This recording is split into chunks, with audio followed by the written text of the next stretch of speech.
at the Desi. But that would have been very messy. And that was the other thing that I thought.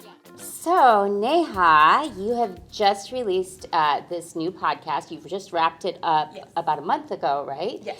And it deals with the subject of partition, which is something that's really a really defining moment for people of the Desi diaspora, which Desi, by the way, is the blanket term that covers all of us Indians and Pakistanis and Bengalis.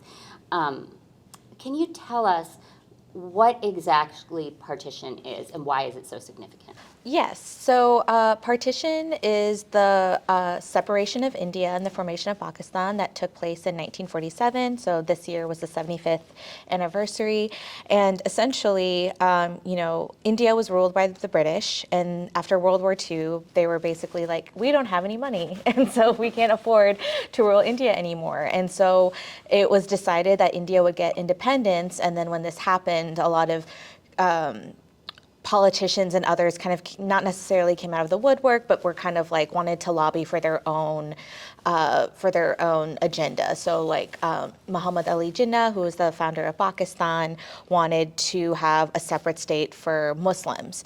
And so there was like all of these meetings and plans to trying to see like what would make sense. But everyone, like I said, had their own agenda. Everyone kind of had their own ideas of what they wanted. And in the end, like, it was just a disaster. So the person that was kind of in charge of partition, his name was Lord Mountbatten. He is Prince Philip's uncle. And he was tasked kind of overseeing everything. And the person that was in charge of the actual, like, boundary lines, his name was Cyril Radcliffe, who was a lawyer who had never been to India before, burned all of the documents before he left, and had about 5 weeks to kind of figure out like what to do. And I'm not saying that that is an easy task, obviously, by any means, but he was picked because they're like, oh, he like doesn't have a bias. But I'm like, you're separating a country, so like, shouldn't that person kind of like know like what's going on in these places? So like, and he was going off like maps and all these other things that weren't really up to date. There was no like visiting of communities like to figure out like what kind of makes the most sense. And they were divided on religious lines. So the way it was divided, where the majority of Muslims was now a Hindu majority area, and where like the Hindus would now become a Muslim majority area. So they all have to like kind of like cross the country essentially. And in that process, 14 to 15 million people were displaced, 1 to 2 million people died, families were separated, children were separated. And those numbers are just guesses, like estimates, just because it's not incredibly well documented. Like we're not really gonna know what that is, but like, you can trace back to like India's and Pakistan's very tumultuous relationship because of the way like partition happened. And it really shapes, I think, every South Asian today. And yeah, so that's kind of like what like partition is. And, it happened so fast. Like I think it was supposed to happen like June of 1948, but then it like was rushed to August of 1947. And it was just, when June 3rd was when like these boundary lines, or when independence was announced. But the actual boundary lines weren't announced until after like partition happened. So people were like, oh, we have independence, but we don't know where to go. Those lines weren't announced until August 17th, which is a day or 2 days, depending if you're talking about India's independence or Pakistan's independence after. So it was like, so I literally have like a quote from my grandfather who was like, oh, we were celebrating, but then he's like, I don't know where I'm supposed to go. Like, I didn't know like if we would have to move or not. And that was also one of the reasons that caused a lot of chaos. There was a lot of riots, there was a lot of violence, especially against women. And it was just like an incredibly chaotic mess. And one of the reasons why it was kind of sped up was so the British wouldn't have to deal with like the fallout. And they left pretty immediately after that happened. And I mean, I can't say for certain that they didn't look back, but to me, that's kind of what it appeared to be, that they were just like, okay, on to the next, so yeah, kind of like a Cliff Notes version of what happened. And the crazy thing, and you really, with your podcast, explore this, is that it's one of the largest migrations of people in human history. Yes. And yet, especially in the West, we rarely talk about it. Oh, yeah, no. And so a lot of us do have a partition story that's part of our family story. What is your family's partition story? So my grandfather, it's usually my grandfather's story that I know the most because I've had other relatives pass away, but he was born in Bombay, which is now present-day Mumbai, I believe. And he had an uncle who had already moved to Karachi. And so he moved in November of 1947. He was on his own. He went on a boat, and I think it was like a 14-hour journey. He was 14 or 15 when that happened. And my great aunt, his sister, was actually born August 15th in 1947. So there was a lot happening. Like there was like a birth of a child, like trying to figure out what to do. So they had moved to Pakistan because we are Muslim, and that just kind of seemed like the way to go for them. And I mean, it wasn't really so much of a he explains it to me as a choice, but it wasn't really a choice because he did have to move. These were forced migrations. But it's just like when I think about that, and his everyone who's a survivor of partition is in like their 80s, 90s. Like his memories aren't what they used to be. That's why like some of these stories are so fractured because people, my grandmother on my mom's side, just she doesn't really have a lot of memories, and it's just when they talk about it, they were just like, this is what we had to do, and they did it. And I think it was just kind of like, it was like a hope for the best kind of situation. But it's really sad because like they had to leave India was their home, and they're essentially banned from ever going there again because they made the decision to move to Pakistan. And for me, I was like, so I can never see like where my grandparents lived, where my great-grandparents lived, unless things between those two countries change, which I don't think they are anytime soon, or at least for the foreseeable future. Yeah, so that was, so it's like really rough because I'm like, everyone in my family, besides me and my parents, were born in India. Right, because like Pakistan didn't exist until 1947. Like we were all born in Pakistan, so it's just like crazy to me. It's like we're all cut from the same cloth, but because of partition, it's just like so much like rivalry, and it's just like sometimes when I think about when people are talking, I'm just like, do you even know what you're mad at anymore? It's just like kind of like you're just mad because it's like this is just how it's been. But I'm like, once you get past that, I'm like, look at the actual like situation. It's kind of like man-made issues that people have just like clung to for so long. Wait, I wanted to ask, so you guys cannot go to India as of... No. That's crazy. Yes, because we're born in Pakistan. And I have a U.S. passport, but it says where you're born on a passport. So it's very difficult to get a visa. And it's the same thing, like if you were born in India, it's very difficult to go to Pakistan. I don't know if that's... I should ask my dad if we're allowed to go to India or not. Yeah. Or even Pakistan. Well, yeah, even my mom, my grandma lives in Bangladesh, and it took a very long time for my mom to get a visa over there. She was trying to get a visa for like over a year to visit her mom. And I think the very few circumstances I know where people have done that is because of like academic purposes, like they're doing field research or something, but more likely than not, it does get denied. My dad said there might be a chance for me because I'm like younger, and like I said, have like an American passport, but it's, they're, I think over there, just in general, it's like very difficult for visas to get approved. Yeah. It's very corrupt. Yes. Yeah. That's not that. I know that for a fact. Yeah, it is, for sure. Absolutely. Yeah. What about you, Nadia? What is your family's partition? So it's interesting because I was telling these guys earlier today that I was telling y'all earlier today. Sorry, it's the so my parents were born in the 1950s, so that was after partition. But after partition, this is also like this is the second part of the story that is a whole nother thing that people also don't really necessarily understand.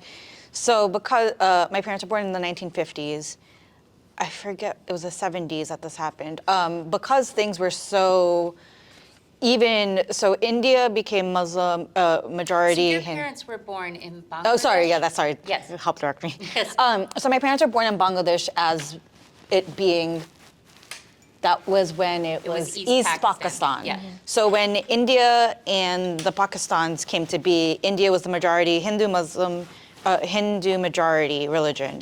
And then it was flanked by Muslim majority areas, one of which became Pakistan, and the other became East Pakistan.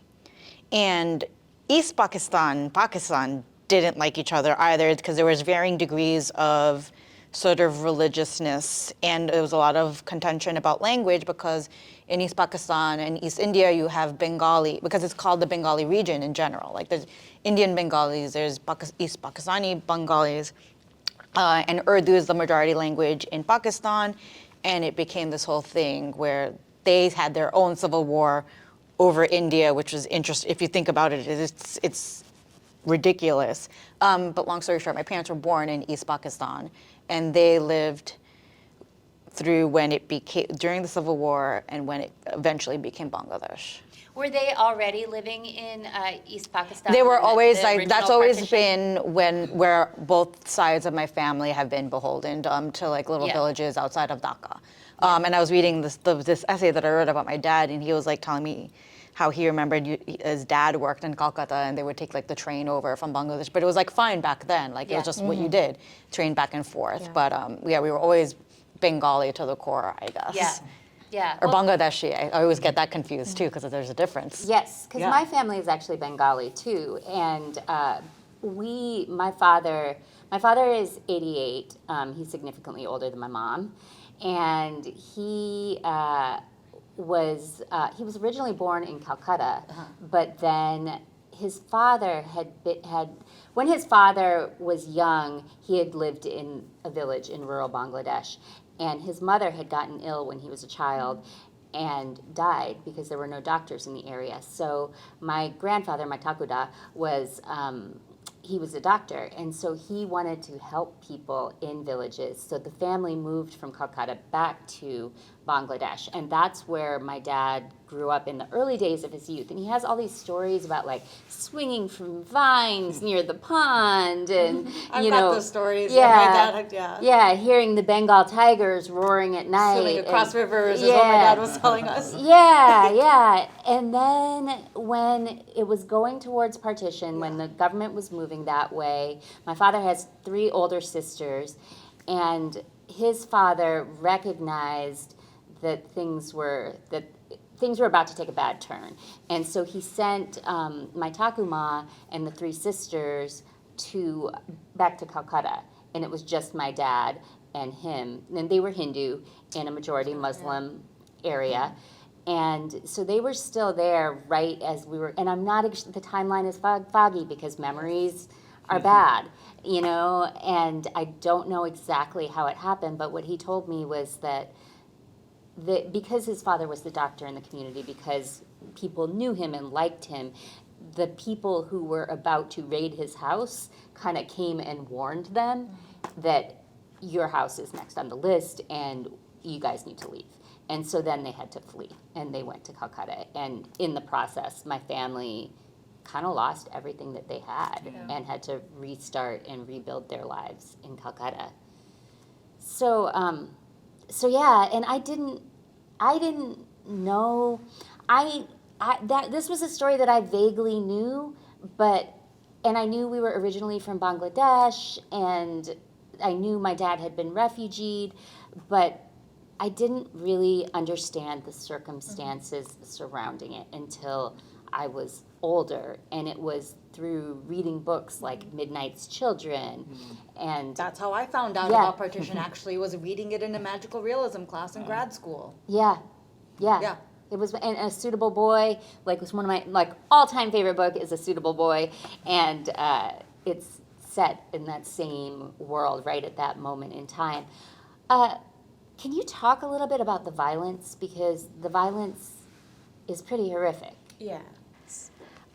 So yeah, there were a lot of riots that took place, and one of the biggest kind of events that took place was something called Direct Action Day, in which this man named, his last name is Siddharthi, he kind of was like, okay, Muslims, don't go to work, we need to fight, but he didn't really say what it was. It was very vague, and so people kind of took to the streets, and it was just incredibly violent, and you had people looting stores, and there was a book that I quote a lot called Midnight's Furies by an author named Nisith Hajari, and he talks about how this British man this isn't funny, I didn't mean to laugh, but was getting his meat from a butcher, and then literally this man just went and like slashed someone's throat and then Oh my went back. And he's just like, what? Yeah, so it's just like, I think it's just like this, I don't know. It's just like I think people just didn't know what to do, and there was just like massive chaos. And then when you're making two separate countries with two different religions, there just tends to be a lot of tension. And I think people think that they're supposed to like fight for each other, but I'm like, but you know, now I'm just kind of like, why? You know, and it's easy for me to say that because I wasn't there. You know, It's sort of, I mean, it's not interesting, but I mean, it's that like sort of clashing still exists Yeah, to of this course. day. Yeah. Like there are riots, there are killings, there Yeah. are like gangs and all that stuff happening in Bangladesh, India, and Pakistan Yeah. because of religious beliefs. Yeah, like there's still, national- and like in Bangladesh right right. now, it's like it's not safe for me to go there. Yeah. Because of how crazy it is right now. Yeah, and there's just like waves of nationalism And like that- we yeah. have here too. Yeah. Like Modi in India is like basically Yeah. calling a genocide of Muslims. Which is- and I'm like, okay, there's millions and millions of Muslims in India.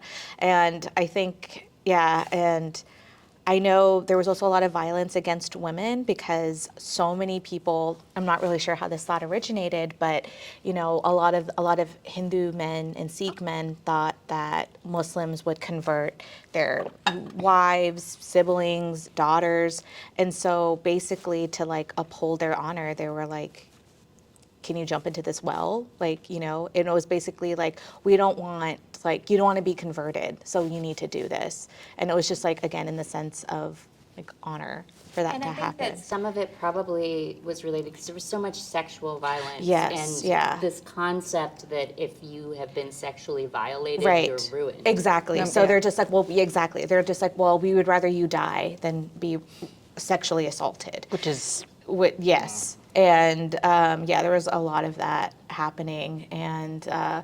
And because of that, like there was a lot of kidnappings that also took place. And then it just kind of gets further and further complicated when it's like, so if like, let's say like a Hindu man kidnaps a Muslim woman and she has a kid, then it gets infinitely more complicated because like those governments at some point in time tried to reunite families, but then it got further complicated if you had a kid because the family would want like their daughter back or whoever, but then they wouldn't want the kid. So then what's the mom gonna do? Like she's not gonna, in most cases, not gonna leave her kid. So then it's just like just further and further factions of chaos. Yeah.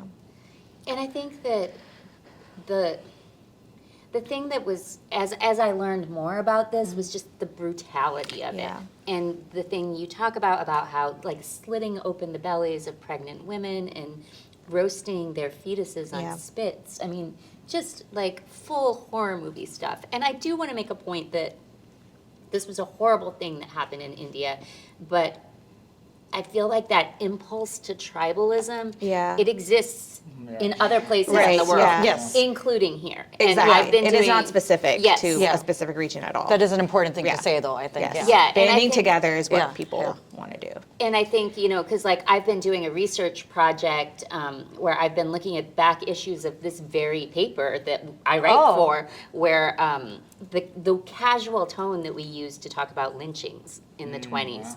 And I see it's the same kind of tribalism of your other, Yeah. and therefore it doesn't matter. You're Yeah. almost not human to me. Right. I Yeah. would be curious to read Me too. actually like American articles about what was happening in India, or if they even Yeah. covered it back then.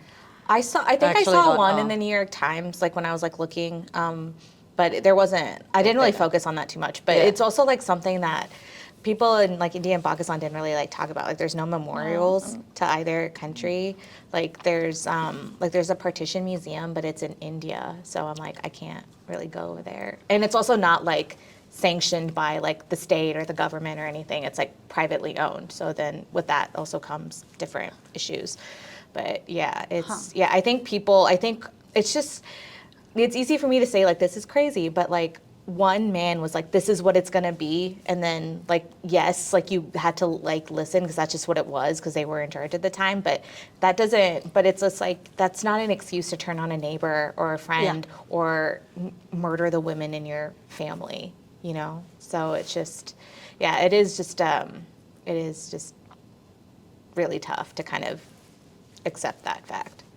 And I think that, and you bring this up in the podcast, that I feel like the level of trauma that people witness, the level of horror, is part of the reason we don't know Yeah. about this.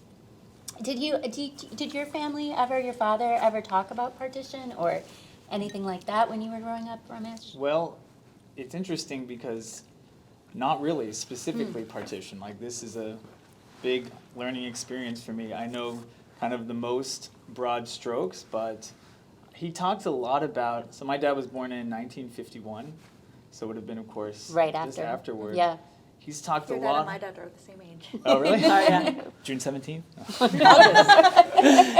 He's talked a lot about his experience kind of just in childhood and just, I would say, like, the definite trauma that comes as a result of kind of the long arm of colonialism, you know, like that experience. I've heard a lot about that, you know. I've kind of,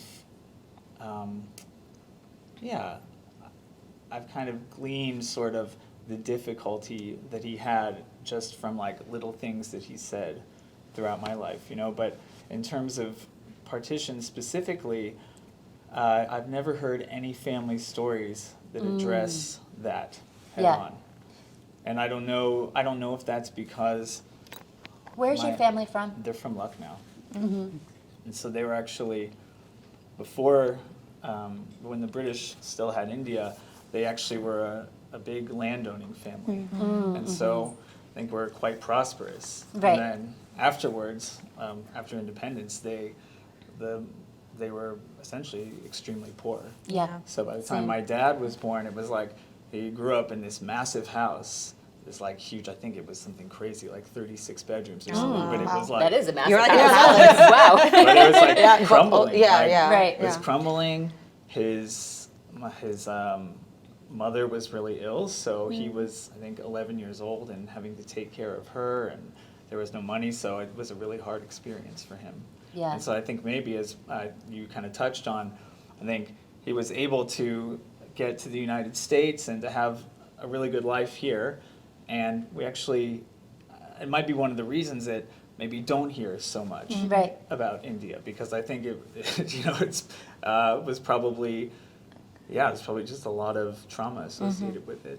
I Yeah. feel like it's that too, and also just in general, like the South Asian parents, they Yeah. look to the now and forward. Right. Like my dad never talked about partition until I asked him for a school Same. project and stuff like that. But like, they're just not worried. Their focus is like making sure their children are okay and Yeah. like that they have enough money to Right. support Right, us exactly. and keep us safe. Like that's just Yeah, going forward and I not feel looking that, back. totally. And like Yeah. obviously supporting their families. Like my parents still we support our families in Bangladesh still, but Right. yeah. Yeah. I think it's a general like South Right. Asian parent thing, honestly. Yeah. And I talk to a lot of people across generations, and that just like really seems, it's especially the case I found with people my age who are millennials, but just also like across generations. Like I found out like the awful truth at a mall in 2017 when I first went back to Pakistan, not really knowing what the exhibit was about or not really paying attention to it, but just wanting to go because of the filmmaker who I really love. Her name is Sharmina Bejnoi.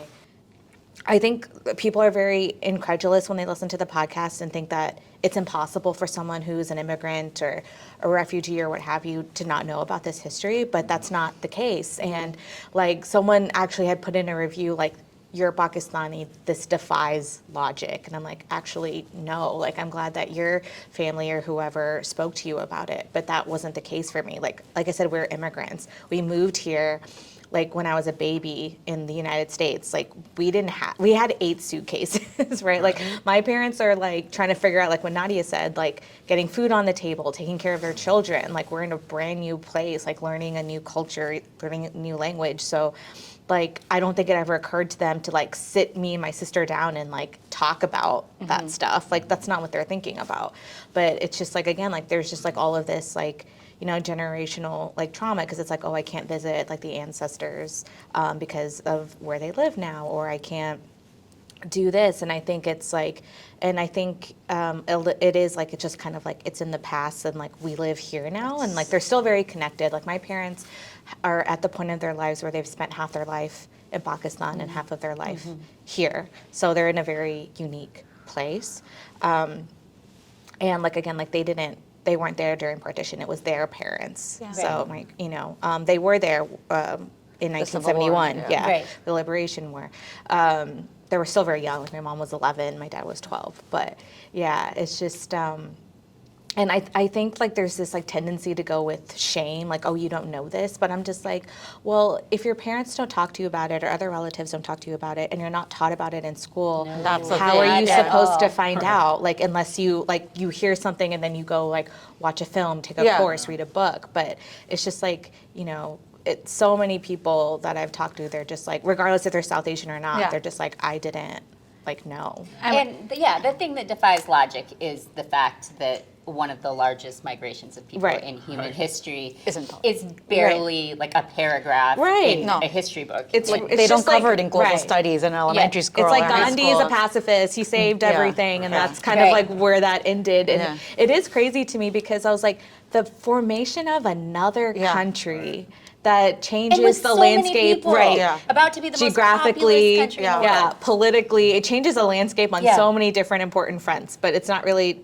discussed, No. which is so crazy That's not to on me. us, it's on the education system. Exactly, and like, I mean, you grew up in New York. I grew up in Texas, so that's like a whole other story Yeah. about I'm sure what is for you. taught Yeah. in Texas. But I like, grew up in Ohio, so I'm yeah, kind of in so your boat. I'm just kind of like, okay, so yeah, so it's just like, it is kind of crazy to me when there's like people who are saying like, how could you not know? Or like, it's just like, or like, you know, my grandparents spoke to me about it. I'm like, well, that's great. Mine Good didn't. for you. You know, it's just like, That's- I was like, people have different experiences, Yeah. and like, that's okay. Yeah. So it's Also- just, yeah, no, go ahead. I also only ever had, so my mother's American, I only ever had one living grandparent, which was my right. maternal grandmother. So both of my father's parents, I believe had died by Yeah. the mid-70s probably. So, sure. and actually all of his older brothers passed away pretty young. So I actually was kind of no person with Yeah. the living Yeah. memory Yeah. Yeah, to and really talk about it. that's So like it's a another weird thing. So many of these stories are like passed down through like oral histories. Like Right. there's not really like a place where there's just, I mean there are, but they're again like they're oral histories, and these things are just now popping up with like archival projects and things. But like you're not going to really like go to a World History Museum and find like a person sharing their story about partition. Like that's not gonna happen, you know? Right. So a lot of it is just like not like word of mouth, but like passing down these stories, or someone interviewing someone, recording it and putting it online. That's really the only ways there are to get this history. Yeah. One of the people that you talked to in the podcast talks about the ghost of partition. Yeah. And how the ghost of partition exists in all of our lives. Yeah. Can you talk a little bit about that? Yeah, so a lot of people kind of had like alluded to that, but I think the specific person you're talking about, because she actually says the word ghost, is an artist named Pritika Chaudhary, and and it is true because it's like, I think people tend to look at it as something from the past, but it's not. Like, you know, earlier we talked about just kind of the difficulties of traveling to the other country, and it's like, this is an event that dictates my past, present, and future.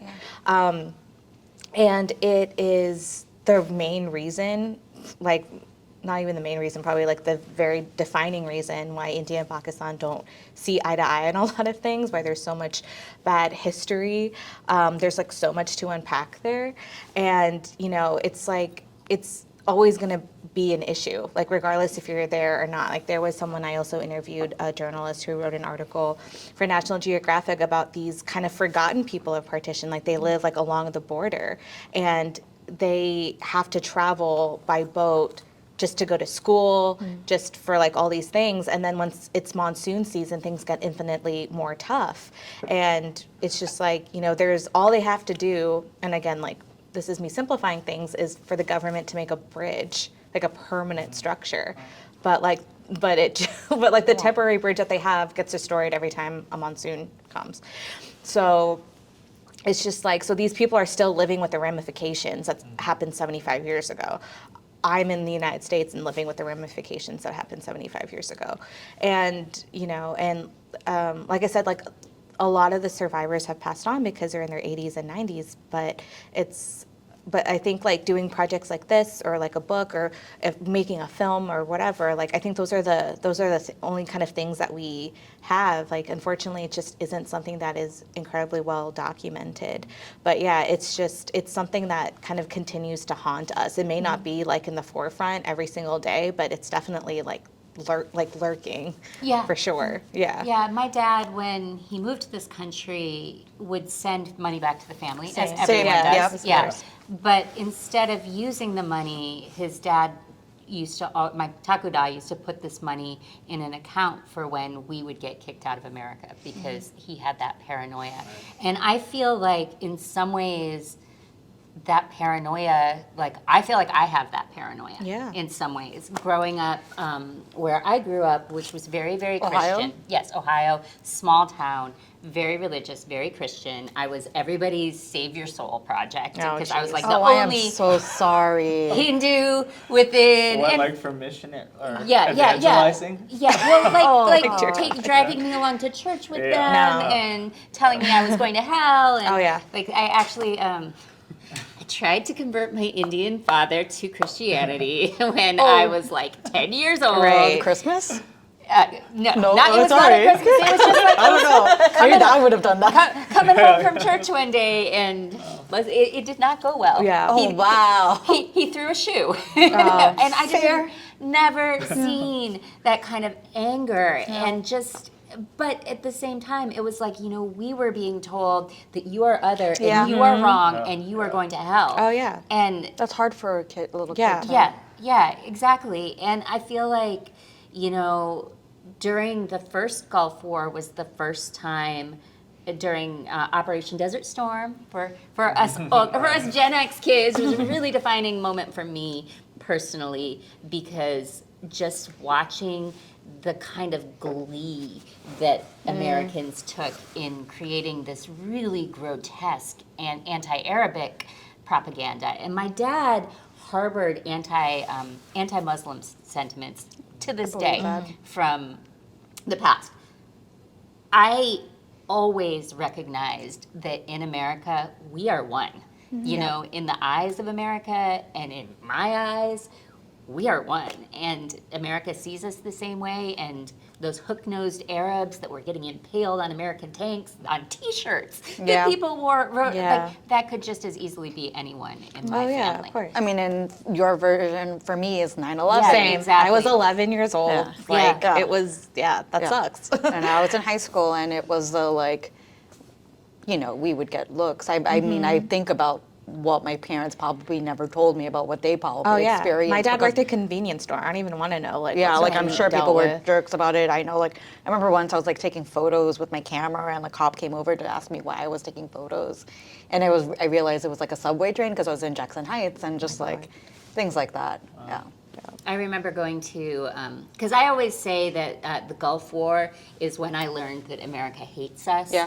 And 9/11 was when I learned that America might kill us. Yeah. No. And I have a memory of I went to the mall with a friend of mine who's Mexican but looks Indian, and she and I were walking around the mall. She wanted to return a bottle of perfume, and we were at a Dillard's, and we went to every single. They have all their little Yeah, stalls, right. and trying to see if anyone could help us, and nobody would help us. And finally, we went to a stall where a nice African American woman, helped us, and she was like, any one of those people could have helped you, And what about you? What was 9/11 like for you?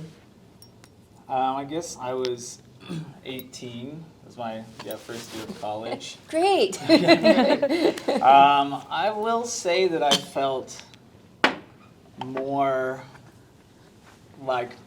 for example, going to the airport, I felt more That's- yes. it Yeah. made sense that I would be assumed to be a threat. Right. Right. Because being and as it's continued, it's being someone who was then 18 and then into my 20s and 30s, it's a single brown man going through security. It's that it makes that I Right. psychologically Oh, yeah. took on the idea that Yeah. it makes sense that I should be afraid, Yeah. even though I'm not a dangerous person. Yeah. It reminds me like, of it the really, Riz Ahmed wrote that article about how he got pulled over, or yeah. like he got taken aside by TSA in like London or something like that, and it was like I can't see it. It was a show.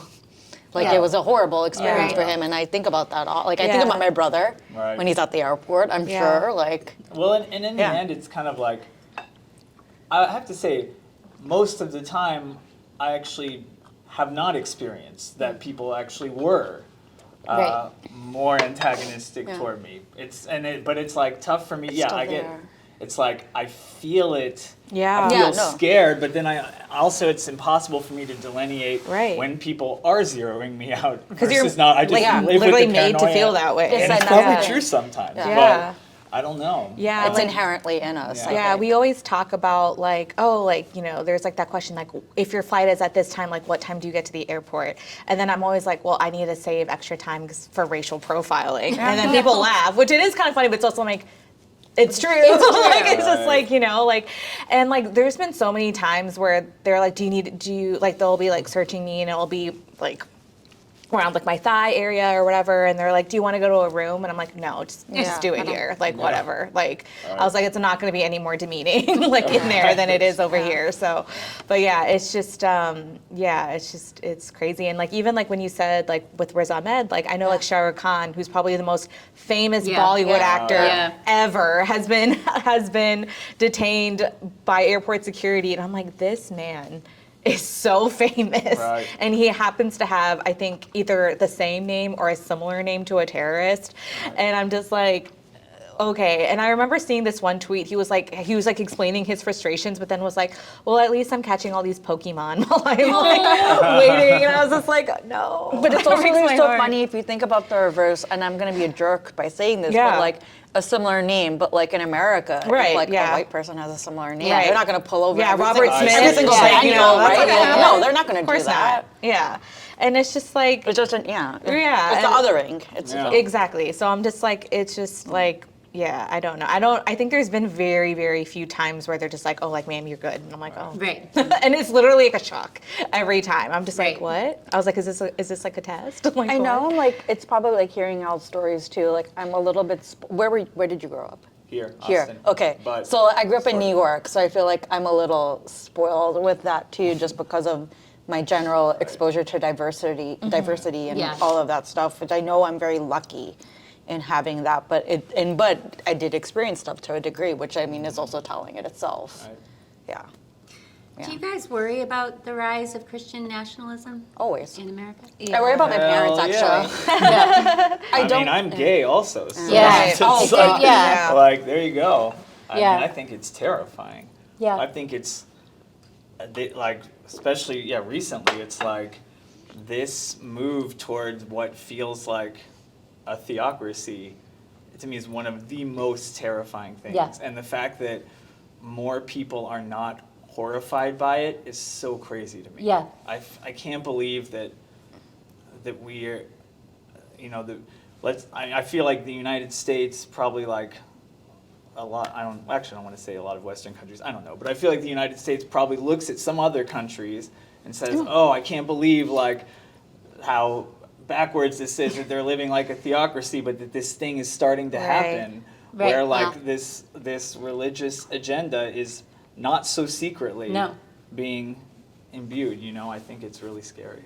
Yeah. I worry a lot about my parents, or at least my father, since he is in New York and he's taking the subway now, right? And like being in that public area, Yeah. because especially in New York, like there's been a lot of like anti-Asian American stuff happening, a lot of that harassment, and I don't like the idea of my dad on the Yeah. subway, and I've told this sad. many, many times. Yeah. I worry about my brother too. Yeah. And like when you were saying like, oh, like you feel like more people should care about it, I feel like people don't because it literally won't affect them. And that's Totally. And that is the American way That's to the not thing. think about something unless Right. it affects you personally. Yeah. So they're just probably like, oh, okay. But I'm like, nothing's gonna happen to them. Like they're gonna be living the same life, So Right. And I wonder if it's instructive because I feel like there's a lot of, Twitter speculating about, will America break into two countries, the red states and the blue states? But like, what have we learned from being through that as a people of having your country break into? We can't even get our electricity to work. Like we would be like out in like a day. Like It's also the thing of like I get mad about this too, to a degree of like people saying, you know, yes, we all live in Texas right now, and like when like the fact that Greg Abbott is still our governor is ridiculous. Like, but he is, right? And like everyone's like, oh, why don't you just leave Texas? And it's like, yeah, I could leave, but also I live here, and like we do have our communities. I mean, it's similar. We have our communities, and we have like, if you leave a place just because it's like shitty, means that you can't make change happen, right? I don't know, like it's not an easy thing to just up and move, and that's presuming a lot of privilege and just like and we all shouldn't just necessarily go to a place just because we feel safe there. I don't know, like. Yeah, it bothers me when people say that. I think people think like, I would just like, you may not have the same, like, I don't know, like any kind of other like democratic state like Massachusetts or what have you. They may not have the same issues of Texas, but I'm sure they have issues. I mean, Boston. I was just like, Boston isn't that diverse. Like, no, it's not. My brother-in-law went to MIT, and I was just like, there's not, or like around, like not in MIT, but just like in the city. I'm just like, I was like, I feel like me and my family were like the darkest people there. And yeah, it's just like funny to me. I'm like, that's not a solution. Yeah. No. Like, it's just like, and it does require a lot of privilege. Like I grew up in Texas most of my life. I've spent 13 years in Austin. This is like, I went to UT. This is the place where I feel like I grew up, and like maybe I'll move. It's your home. But yeah, for now. exactly. Like, it's your home now. And so I'm just like, I don't see how like that's a solution. And like, I know like you've talked about this a lot like online, where people are just like, you know, like screw Texas or just like don't do anything with Texas. I'm like, we're not all the same. Like there are people here who are trying to fight for things. There are people, there are creatives here, there are artists here, there are people who are actively trying to make a change. Texas is a very large state, in case anyone didn't realize. So for people to be like, don't make your movies here, don't do whatever, I'm just like, you're just hurting people who like are probably trying to do the best. Yeah. You know? You're saying And like, it goes- don't bend, oh, sorry, go ahead. No, and it goes back to voting in Texas is very hard, right? Yeah. Right. There's gerrymandering, and people don't understand that it's not. We can't just make things. You can't just make change happen. It's like a fight to make things happen. Yeah.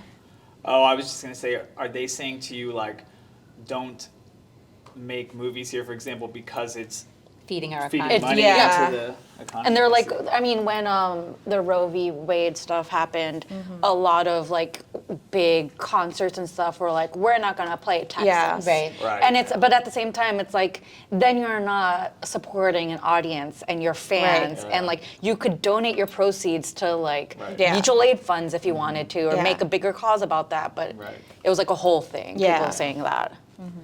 Yeah. I feel like the level of anxiety and paranoia I have around the rising Christian nationalism. I feel like some of that is tied back to my father's experience, and my family's experience. You guys have a And- bank account just in case. I know, right? I mean, Like- I have like my parents invest in like, we have accounts, we have gold that is investment for us. Like that's our just in cases. Right. And Yeah. I guess I would like to clarify that, well, not that you didn't make it clear, but basically that, for me, and it's not even just, well, it's not because it's a Christian nationalism specifically. It's like any, could be any religious, any religion. The fact that it's rising and becoming like the thing that controls people. You know, it's like, I just feel, I mean, one of the things the past few years that has become like the most important to me is I personally feel like sort of the future of humanity has to be beyond religion. I feel like it's, of course, it's like too Pollyanna and too simplified to say right now, like everyone just needs to see it this way and all the problems, because we know we have the history and it's just not how things work. So, you know, because I have compassion for all people and all these people who are all these religions, but it feels more and more to me as the spread of information increases and like other people are not so much a mystery. That eventually the concepts of religion, I think, have to kind of fade away. And there is the truth of the one single humanity, I Right. think is Right. what Yeah. comes forth. Yes. And it seems like a long, tough road, Yeah. but I do feel that we are technically on it. Yes, and I will say also that in this beautiful twist of irony in my life, like after, being everybody's conversion project and being super anti-Christian my entire adult life, I ended up marrying the most Christian person I want. I know. And he How did that go? It actually, he's amazing because there was a moment where when we first started dating, and he told me he was really Christian, and I was like, this is not going to work because I know where this is going. You will try to convert me because that's what you do, and it's not going to work. And he just looked me in the eyes and was like, that's between you and God. And Good answer. Yeah, yeah, and he really resents the way a more extremist version of Christianity and one might say a less Christ-like version of Christianity is the mainstream Christianity in Right. America right now. It's like, what is it even? I guess I don't know enough about other religions to have like complex thoughts about them. But I guess having been raised here, also in amongst like mostly conservative Secular, Christianity, yeah. it's like only recently have started like doing all this deep diving into trying to understand like sort of the history of it, and reading that Reza Islam book, Zealot. I don't know if you've heard of it, which is about Heard like of it, but I haven't delineating read the Jesus of history from the Christ of faith. Right. And so then like thinking about the historical Jesus and kind of seeing like what is the thing that is Christianity now, like how far, it's like, would be tough to even know how much it correlates with the actual person Jesus. Right. And the teachings of Jesus. It feels like it has become this other thing. Yes. And it's like, I guess with any religion, what bothers me is kind of this hard-nosed belief that things are supposed to be this way. Right. The way and There's the this only other way. thing Yeah. when it's Yeah. like, but actually like, I feel like God is a substitute word for reality. Right. It's Right. like, but look at what is really happening. Yeah. Right. Like, wouldn't that, like, what you really want is true peace. Yes. Right. Yeah. What you're really looking for is actual peace. Yeah. That would be like, I think, kind of the heaven that people are looking for. Right. Right. Not this competition for Yeah. which you get a reward Yeah.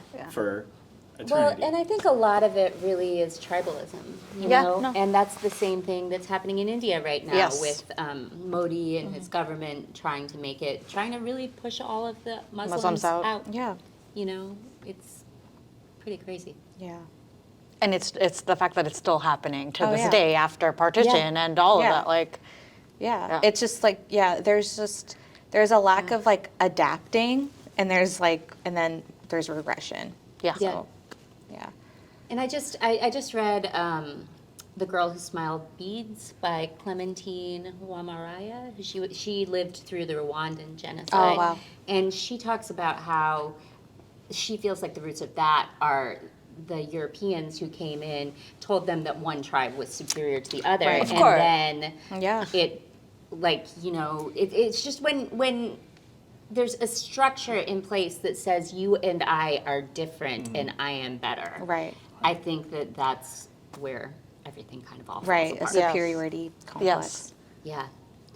So your podcast, like I said, wrapped up about a month ago.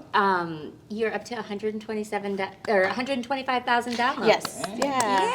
It is almost 128,000. Yay! Well, congratulations on that. What is next for you?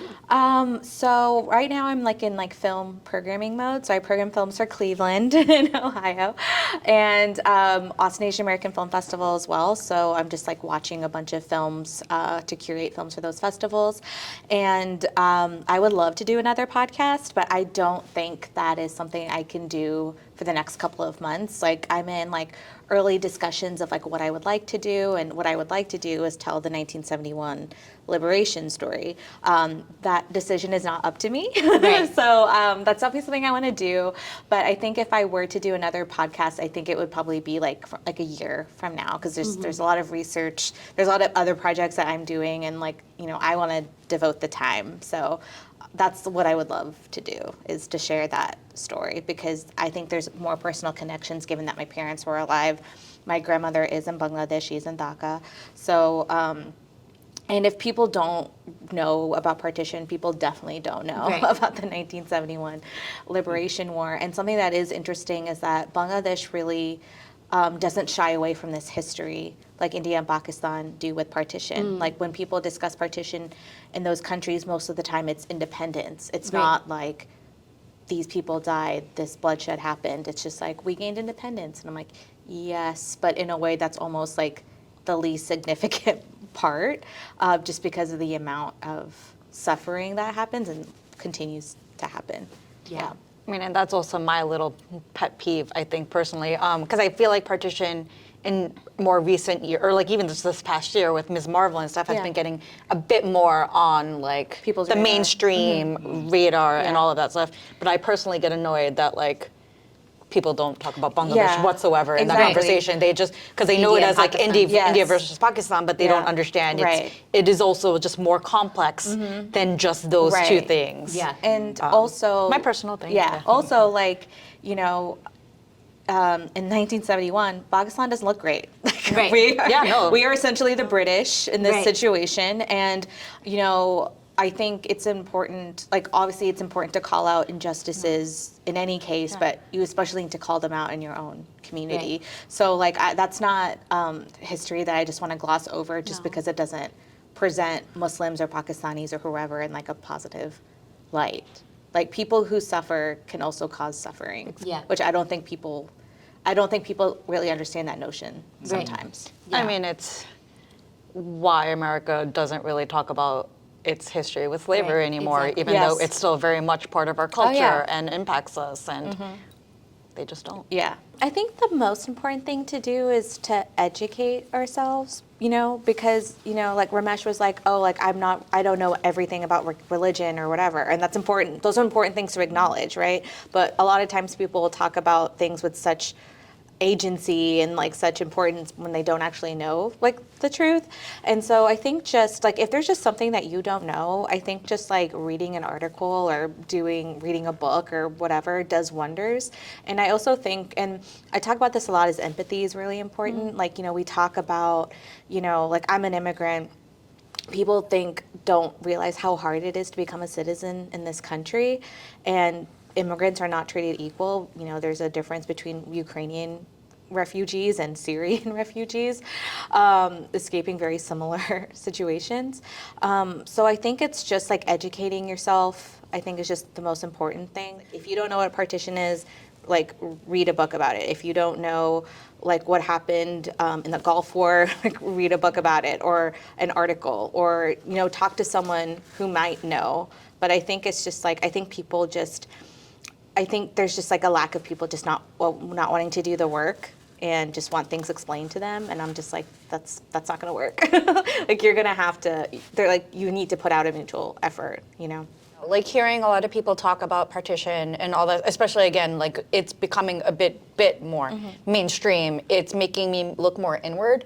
And like a project that I've been wanting to do for years, honestly, is like just record my mom and dad talking about their histories, because it's something, you know, we're talking about how there's so many things that have been lost to our grander history, and like I want to maintain a record of my family's history, and I feel like as a journalist, like that's part of my job. Yeah. And just to really ask them questions about what their experiences were. And I think it's just have it goes back, have curiosity, talk to people, learn as much as you can, be open, don't poo-poo other people just because they didn't know something when it happened, and let people learn things on their own accord. Yeah. I think it's just that. Yeah.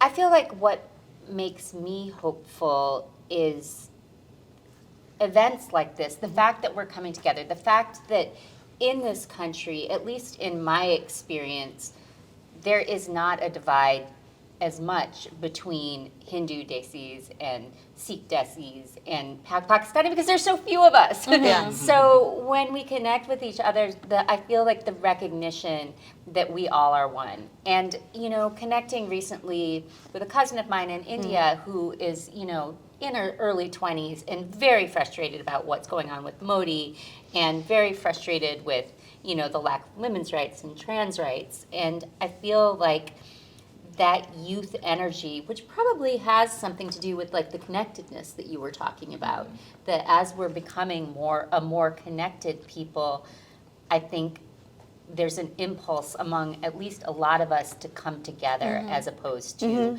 wall ourselves off in our own little factions.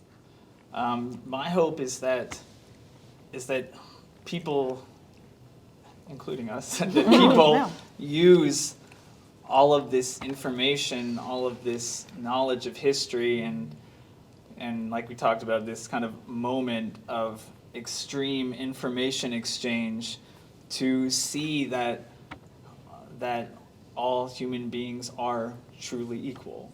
To really, like something that's said all the time, but to really like see how all of these different histories kind of lead to the present moment.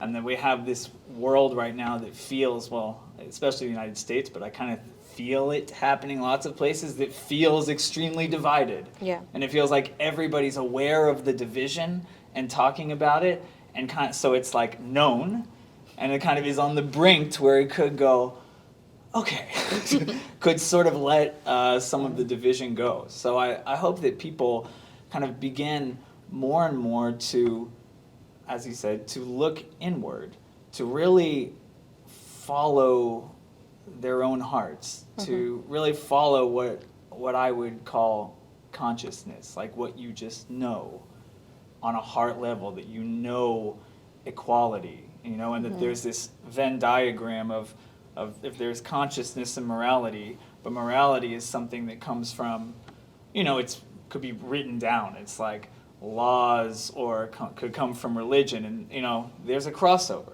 There are things like in consciousness to do certain things, and yes, morality sometimes says to do those same things, but sometimes morality says to do things that over time we realize are not so conscious. So I think if people can really, take everything that's happened up until this moment and look inside and really feel what they feel is the right thing to do, the best way to go forward. That's my hope. That's a lovely note to end on. Yeah, I think Well done, Ramesh. Yeah, I feel like I just kind of I kind of got distracted on my. But Ramesh, like he took the assignment and ran with it. What's up with you?